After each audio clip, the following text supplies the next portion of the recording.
Pemirsa, unjuk rasa menuntut Bupati Pati Sudewo mundur berlangsung ricuh. Bupati Sudewo yang menemui pengunjuk rasa dan meminta maaf dilempari massa yang emosi.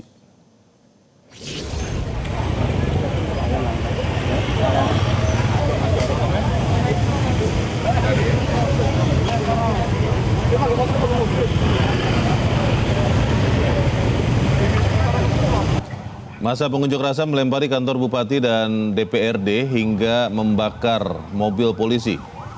Aparat yang berupaya mengamankan jalannya aksi terlibat bentrokan dengan para pengunjuk rasa. Akibat bentrokan ada 4 orang warga yang dibawa ke rumah sakit untuk mendapat perawatan. Bupati Sudewo yang menemui para pengunjuk rasa dan menyampaikan permintaan maaf dilempari para pengunjuk rasa yang emosi. Saat ini massa masih bertahan di alun-alun Kota Pati.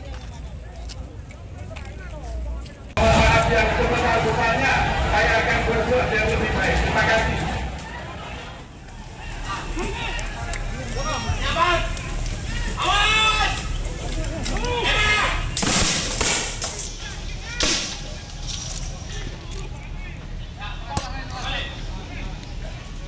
Dan pemirsa, untuk mengetahui informasi terkini di Pati, Jawa Tengah, kita bergabung bersama dengan kontributor Metro TV, Udin Alinani.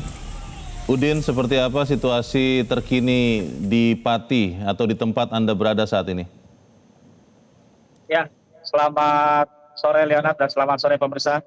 Dapat kami laporkan dari Pati, Jawa Tengah di lokasi tepatnya saya berada di belakang kantor Bupati Pati, di mana jalan ini adalah merupakan jalan yang menuju ke alun-alun Kota Pati, dan saat ini kondisi sudah mulai kondusif, di mana sebagian warga sudah mulai membubarkan diri dan sebagian warga lagi masih bertahan di alun-alun Simpang 5 Pati. Dan dapat kami laporkan bahwa sejak tadi pagi massa sudah mulai berunjuk rasa dan bergelombang datang ke alun-alun Pati menuntut Bupati Pati Sudewo lengser dari jabatannya. Namun hingga jam 11 siang setelah massa berorasi selama 3 jam lebih, akhirnya massa pecah kericuhan antara massa dengan petugas kepolisian, di mana warga yang semasa saat itu berharap Bupati Pati segera menemui mereka, namun ditunggu selama 3 jam Bupati tidak keluar sehingga massa sudah mulai anarkis dan melempar sejumlah botol aqua dan batu ke dalam kantor Bupati Pati.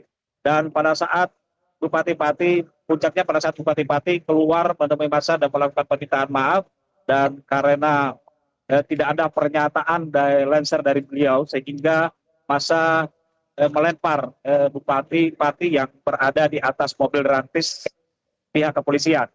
Dan hingga saat ini dalam kejadian ini 4 warga yang mengalami luka, di mana 3 orang anak dan seorang wartawan yang mengalami luka dan saat ini dirawat di Rumah Sakit Suwondo Pati. Dan sebagian lagi sejumlah petugas dari kepolisian juga mengalami luka-luka dan karena terkena lemparan oleh massa. Leonard. Ya, sejauh ini tadi Anda sudah sempat menyebutkan terkait dengan akibat dari keributan ini, apakah memang benar ada korban yang jatuh dalam demonstrasi ini? Ya, dapat kami laporkan bahwa kami dari kejadian ini, peristiwa ini ada sejumlah korban luka-luka, dan memang dari pihak pendemo maupun dari pihak keamanan memang ada korban, dan dari pihak pendemo sendiri ada 3 orang warga yang dilarikan ke rumah sakit dan 1 orang jurnalis dari Kabupaten Blora yang dilarikan juga ke rumah sakit karena menderita sesak napas di saat ada tembakan gas air mata. Dan sejumlah petugas kepolisian juga mengalami luka-luka setelah kena lempar dari massa yang sudah mulai tersulut emosinya. Leonard. Saya ingin mengkonfirmasi saja, Udin, jadi benar ya tidak ada korban tewas dalam demonstrasi ini? Ya, benar Leonard. Jadi informasi yang ada di media sosial maupun media-media lainnya, kami informasikan bahwa sampai sekarang ini setelah kami cross check dan informasi yang kami dapatkan di rumah sakit, memang sempat dikabarkan ada korban tewas satu, tapi setelah kami cek di rumah sakit, korban saat ini masih dalam kondisi sehat dan sudah mengalami siuman dari misalnya dan lepas dari kritis. Jadi beliau masih dirawat di rumah sakit dan tidak ada dan tidak dapat dipastikan bahwa tidak ada korban tewas di dalam aksi ini.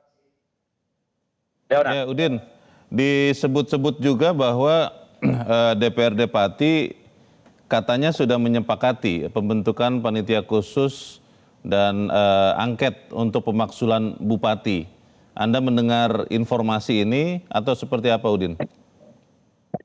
Ya, benar Leonard, kami sempat mewawancarai Ketua DPRD Pati dan mengatakan bahwa DPRD Pati memang sudah membentuk pansus dan hari ini sudah terbentuk ketua maupun wakil ketua dan sekretaris daripada pansus ini. Dan pansus ini sendiri diketuai oleh dari fraksi PDIP yaitu Bambang Waliyotaku dan wakil ketua diketuai oleh dari Partai Demokrat ini Joni Kurnianto. Dan saat kami wawancara tersebut dia menunjukkan bahwa pansus ini akan bekerja selama 7 hari, di mana mulai malam ini mereka akan membahas terkait usulan pemaksulan bupati yang hak angket yang dalam hak angket ini. Dan apabila nanti 7 hari ini pansus sudah menemukan bukti-bukti, akan diparipurnakan oleh anggota dewan dan hasil daripada paripurna nanti ini akan dikirim ke Jakarta melalui Mendagri.